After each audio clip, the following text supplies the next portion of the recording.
Sahabat semuanya, barangkali di antara kalian yang saat ini sedang mengalami kehidupannya kurang nyaman, rumah tangga tidak harmonis, rezekinya seret, usahanya susah, sering malas-malasan, dan sering sakit-sakitan, bisa jadi kalian sedang diserang atau diliputi oleh energi negatif yang ada dalam diri kita, dalam tempat usaha kita, dan lain sebagainya. Saya tawarkan satu metode, ini garam ruqyah, untuk meruqyah diri, untuk meruqyah tempat usaha, sehingga akan membuka portal-portal yang meliputi kita, portal energi negatif, sehingga nanti akan lancar kembali rezeki dari berbagai sumber, pikirannya ayam tentrem dan semakin nyaman. Yang berminat silakan hubungi Bang Admin yang tertera di sini, dan semoga kalian sukses selalu. Terima kasih. Nah, ini kan nggak begitu jauh, Tuan. Tapi di tengah-tengah sana katanya makanya. Jadi ini naik lagi, terus ke sana lagi. Entah kita harus meningkat, makanya melewati beberapa bukit tuh, nggak tahu. Wah, jauh. Impornya dari Pak Sono itu ya. Iya. Assalamualaikum warahmatullahi wabarakatuh. Selamat pagi, siang, dan malam sahabat semuanya. Om Swastiastu, Namo Buddhaya, Rahayu, Rahayu, Rahayu. Alhamdulillah kita bertemu lagi, saya Kang Tarto dan juga TV Purwokerto siap menghibur kalian di Kencana selalu. Kami yang akan selalu siap untuk menghibur kalian. Mudah-mudahan dengan dihiburnya kalian oleh kami akan semakin bahagia ya. Karena apa? Dari hiburan ini insya Allah selain daripada tontonan, mudah-mudahan bisa menjadi tuntunan dan juga tantangan hati kita. Selayaknya beliau Kanjeng Sunan Kalijogo memberikan hiburan wayang, tetapi memberikan tuntunan hidup ya. Makanya lentur saja, jangan terlalu kaku, lentur ya. Ini kita mendatangi pegunungan itu sebelah sana, di tengah-tengah alas hutan, harus kita melewati beberapa bukit lagi di sana. Katanya ada gua di tengah-tengah pegunungan sana, di tengah-tengah hutan, yang ceritanya tempat pertapaannya dulu para tokoh-tokoh dari kerajaan Majapahit, dari kerajaan gitu ya? Pajajaran, dan juga lainnya. Nggak tahu ya, maksudnya nanti kita harus mengalami apa di sana. Tapi yang jelas, kita untuk berzikir jalan. Amati, yuk hadirkan kesadarannya. Hadir utuh, kita harus memberikan perhatian kepada kesadaran kita. Yuk. Naik lagi. Sudah seperti ini keadaannya ini. Takutnya ada ular loh, maksudnya loh. Ular. Ya makanya kita waspada, hati-hati nih. Assalamualaikum. Punten. Nih. Coba perhatikan seperti ini keadaannya ini. Seolah-olah kita terblokir nih, terblokade ini. Jalannya seperti ini, rapat kayak gini. Kita nggak bawa alat ini ya. Harusnya bawa beko harusnya ini. Nih, enggak dulu. Kita harus berani mengambil keputusan untuk membersihkan ini dulu, supaya mempermudah orang, ya kan? Ya, oke. Alhamdulillah. Yuk, ini. Iya, wow. Ya, iya. Assalamualaikum. Punten. Lokasi di mana lokasinya nih? Ke sana ya. Nih, hati-hati. Takutnya ular tiba-tiba nyerang kita. Banyak ularnya ini ya. Ya padahal seperti itu. Yuk nih. Wow. Wow.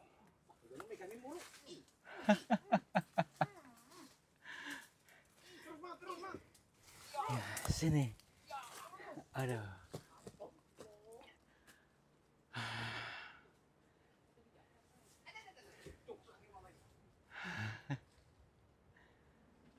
Aduh. Aduh, ini lokasi kok sama kayak gini sih ya. Ini nggak ada yang lain gitu. Kalau di mall nggak kayak gini ya kan? Ya iya. Tapi nggak apa-apa lah ya, namanya juga lagi dalam perjalanan ini ya, kita harus mau nggak mau harus kita lalui. Nih, perhatikan ini coba. Tuh, ini kan panas-panasnya ini sarang ular nih. ya. Nih, kan? Sarang piton ini ya. Sarang Iya, piton Kang, ini maksudnya sebenarnya nih. ini. Pantas saja nggak ada orang ke sini. Lokasinya kayak gini. Yuk, ini kita menerobos ini sudah berapa kilo ini? Wah, 10 kilometer. 10 kilo dari di tengah-tengah hutan. Waduh, gak apa-apa yuk. Ayo saja. Bawa kompas enggak? Wah, Yono, kompas Yono. Kompas. Ya nanti kita tersesat lagi. Nih, apa namanya? Buat pegangan ininya nih. Iya. Wah. Sepertinya ini area gua nih. Nih. Perhatikan nih, tuh. Ya kan? Iya ya. Saya rasa ini gua ini. Cuma sudah kayak gini pokoknya nggak ada akses untuk kita lewat. Kita nggak. Udah masuk aja yuk. Enggak, memang lokasi ini katanya sih mungkin gua ini dimaksud. Assalamualaikum. Kula nuwun. Punten. Sampurasun. Nih. Perhatikan nih guanya keren sekali nih. Itu pun tadi yang cerita tadi cucunya. Cucunya tuh kurang lebih usianya sekitar 40 tahun ya. Sedangkan cucunya ini diceritakan oleh kakeknya bahwa di sini ada goa di tengah hutan yang tak pernah dijamah orang. Dulu pernah kakeknya ke sini, gitu katanya. Jadi kakeknya diceritain juga sama kakeknya juga. Tuh. Jadi gimana ini ya? Ya udahlah kita ini aja maksudnya. Ini yang mana ini? Ya nanti kita cari tahu aja tentang kejanggalan-kejanggalan di sini. Maksudnya apakah ada cerita yang perlu kita petik karena ini ceritanya itu tempat pertapaannya para tokoh-tokoh di kerajaan Majapahit ceritanya. Nah, makanya kita harus lentur lagi. Samar-samar ya. Samar-samar, apakah iya? Bukan cuma Majapahit, dari kerajaan Pajajaran pun datang ke sini. Yuk, kita cari tahu apakah ada cerita bagus di sini. Cucunya ini ya. Ya iya kata cucunya. Terus saya cucunya siapa ini ya? Khususnya cucunya Liwon. Cucunya Mbak Dimon ini ya. Iya. Astagfirullah. Kita bisa lihat dulu nih dari segala sisinya nih. Goanya memang unik, sudah berlumut tapi nih kami memper. Ya pantas karena apa sudah berusia itu ribuan tahun ini ya. Jadi seperti ini sudah berlumut. Lumut sampai menghijau sampai seperti ini kadang tapi indah ya. Nih. Enak. Assalamualaikum. Punten. Yang kamu dengar apa di sini?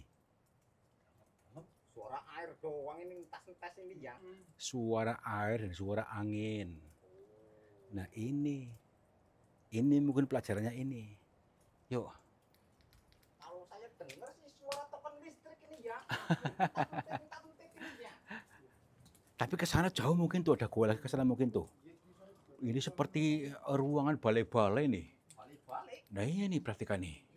Ya kan?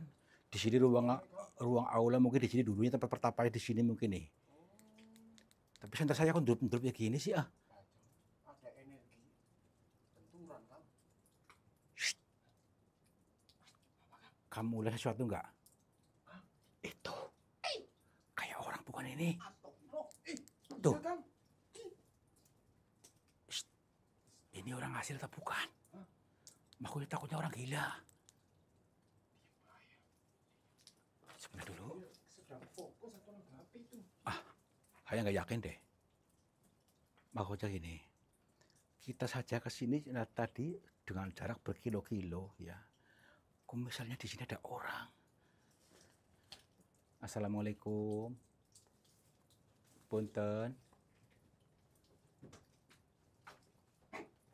Ini orang bukan sih? Jangan-jangan ini yang dimaksud cucunya ini ya? Oh, Bukan. Cucunya cuma menceritakan saja ada lokasi gua di sini, tapi nggak ngomong ada orang. Cucunya juga nggak pernah ke sini. iya. Nggak pernah, cuma cerita di kakeknya ada gua di sini gitu katanya. Nanti Bu, cucunya di Jogja ya. Orang aja. Assalamualaikum. Punten, ini siapa? Masih hidup kan? Astagfirullah. Oh, hitam ya? Assalamualaikum. Punten. Ini siapa, maaf punten? Mbah? Oh gini. Apakah dia sedang tidur? Mungkin sedang melakukan bertapa gitu. Tapi saya rasanya masih muda loh, belum begitu tua. Iya, tapi gini. Kita mengganggu apa enggak nih kira-kiranya? Tahu ini ya. Ya takutnya ganggu gitu maksudnya. Assalamualaikum. Alhamdulillah bangun. Maaf Mbak, perkenalkan nama saya Tarto. Maaf ini siapa?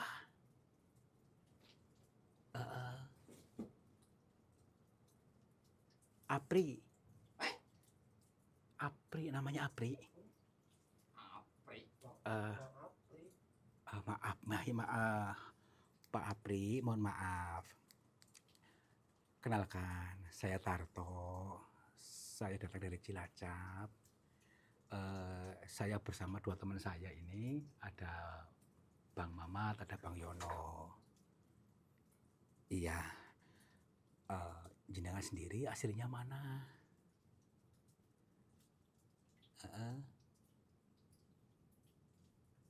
Mana? Desanya? Kedungrejo.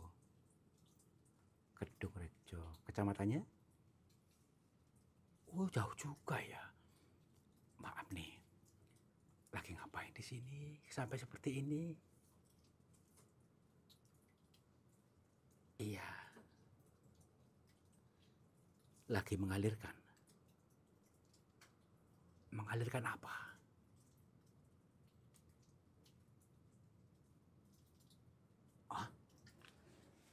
Sebentar dulu. Saya belum begitu paham, maaf nih. Maaf ya di sini ya. Maksudnya mengalirkan apa?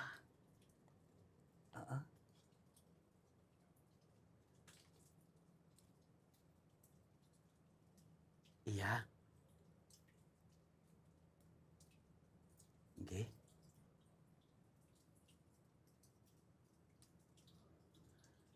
Kamu paham nggak?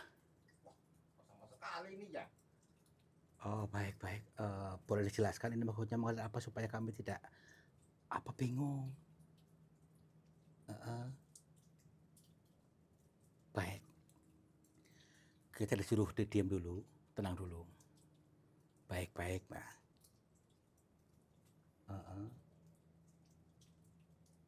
Iya. Ini suara air yang gemericik, dengar ya. Iya. Terus suara angin.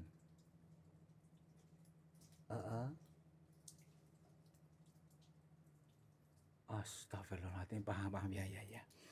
Maksud beliau adalah ingin mengalirkan angin, mengalirkan air, mengalirkan ilmu gitu maksudnya kepada kita. Maaf Mbak, tapi kami belum siap, takutnya kenapa.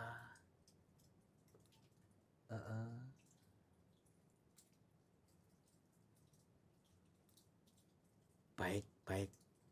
Nggih. Siap.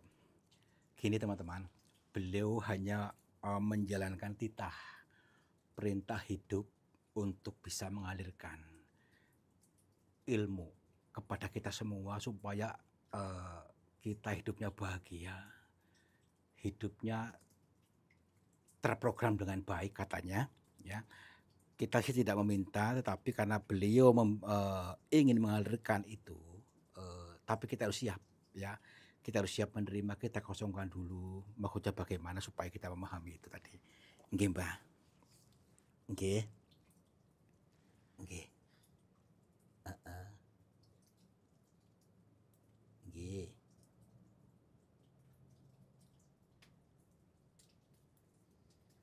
Nggih, Mbah. Nggih. Ini sangat luar biasa ini teman-teman semuanya. Ini ilmu kehidupan. Maksudnya ya bukan ilmu kesaktian, bukan ilmu kebal, tapi ilmu kehidupan dalam sehari-hari kita yang ternyata dialami oleh semua orang. Beliau sengaja untuk menghadirkan kepada kita yang terjebak saat ini, terjebak dalam namanya apa ya, hidup yang susah. Padahal Tuhan sudah memberikan semuanya. Tapi kita mengkonsepkan, kita mengikuti pikiran, kita mengikuti ego sehingga kehidupannya tersesat, ya, tersesat menjadi sengsara. Jadi yang dimaksud beliau tadi adalah ilmu yang sangat mendalam. Artinya gini, orang-orang yang ikhlas mengalirkan sesuatu yang baik, maka akan dialiri sesuatu yang baik. Begitu juga dengan sebaliknya, orang-orang yang selalu mengalirkan atau menjadi dia penghantar keburukan, maka ia akan dialiri kepada dirinya pun akan keburukan juga. Ini arti yang sangat dalam, luas artinya. Ketika kita menanamkan rasa bahagia, rela, ikhlas, legowo menjadi media penghantar kebaikan kepada orang lain, banyak ya, contohnya seperti bersedekah, seperti memberikan senyum yang enak atau yang lainnya, itu kita pun akan dialiri sesuatu yang baik juga. Ini menyangkut kekayaan juga, ya.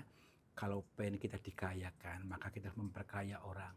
Rela, ikhlas, legowo, jangan khawatiran. Begitu juga dengan sebaliknya, kalau kita tadi mengalirkan keburukan, mengalirkan kebencian, cari untung sendiri, nah itu kita pun akan dialiri keburukan juga. Hidupnya tersesat, terjebak dalam penderitaan, kesengsaraan hidup. Ini luar biasa, Mbak. Iya, ini berarti ini orang-orang yang hidupnya adem ayem tentrem, hidupnya yang perlu berkelimpahan itu karena mereka ikhlas, legowo mengalirkan sesuatu yang positif, rela menjadi diri yang legowo, yang menjadi media penghantar kebaikan kepada orang lain. Ini luar biasa. Ini ilmu kekayaan tingkat tinggi, ya. Kalau kalian betul-betul bisa meresapi ini, ya, ini silakan dipraktekkan kepada kalian. Kita pun sama, hanya mengalirkan saja, sebagaimana tadi beliau memberikan pitutur dari awal, yaitu dengan suara angin sebagaimana untuk mengingatkan kita untuk sadar napas, karena Tuhan itu meliputi segala sesuatu, meliputi kita juga, tetapi kita selama ini lupa karena mudah terseret oleh pikiran, oleh ego. Yuk kembalikan kepada kesadarannya, kesadaran sejati, kesadaran kepada bersama Tuhan diri kita, sehingga kita betul-betul bisa mengalami surga, mengalami kebaikan hidup. Alhamdulillah, ini rezeki sangat besar sekali buat kami. Rezeki yang berlimpah ruah ketika saya bertemu dengan jenengan, meskipun jenengan wujudnya seperti ini, tapi luar biasa. Bisa jadi sesuatu yang buruk bagi kita belum tentu buruk buat kita, karena Tuhan bisa memberikan aliran ilmu melalui orang-orang yang tidak disangka-sangka, termasuk orang ini. Astagfirullah. Astagfirullahaladzim. Ya Allah, kemarin ya.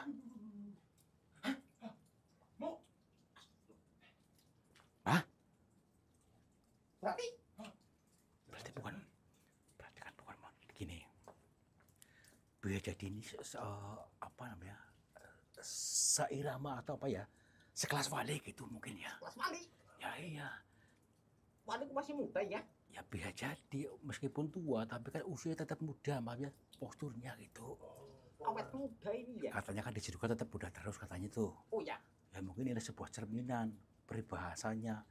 Jadi dengan menghilangnya beliau, kita pun harus bisa mengambil ilmunya, harus bisa meninggalkan pola lama, menghilangkan kehidupan kita yang apa ya, selalu mengeluh. Tuh, ya. Iya, ya. Wah, keren sekali. Kenapa zaman sekarang banyak yang mengeluh ya? Karena terprogram, Apa ya? diprogram dari kecil untuk menjadi pribadi yang mengeluh, pribadi yang sengsara, pribadi katanya cari uang susah. Sebenarnya nggak susah, cuma kita diprogram sehingga susah beneran. Karena apa? Tuhan itu mengikuti prasangka hambanya. Ketika kita berprasangka susah, maka akan diberikan susah. Tuh ya. Oh, jadi seperti itu. Ya seperti itu. Oh. Udahlah gini aja. Kita sudah menemukan seperti ini lokasinya dan kita bisa bertemu dengan tadi.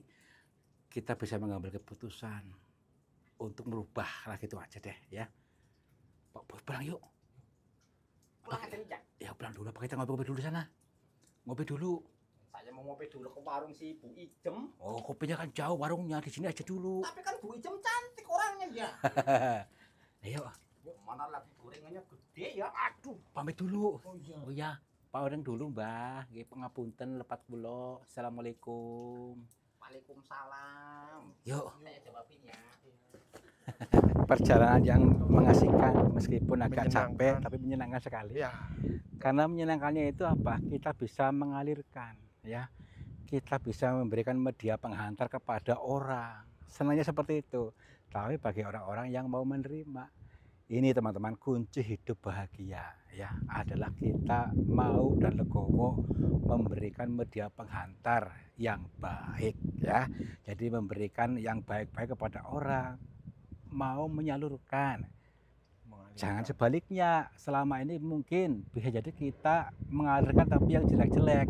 Contohnya mengalirkan mengeluh, mengalirkan diri solo, memberikan apa ya, beban kepada orang. selalu gemrung. Nah, itu supaya kita dialiri yang baik, maka kita harus mengalirkan yang baik juga. Betul. Mudah-mudahan kalian paham dengan makna Sanepa ini, makna kias ini, dan kalian, saya yakin akan menjadi orang-orang yang sukses, hidupnya adem ayem tentrem, Amin. berkelimpahan, dan terlaksana semua keinginannya. Wabillahi taufiq wal hidayah. Wassalamualaikum warahmatullahi wabarakatuh. Salam makmur, jibar jibur.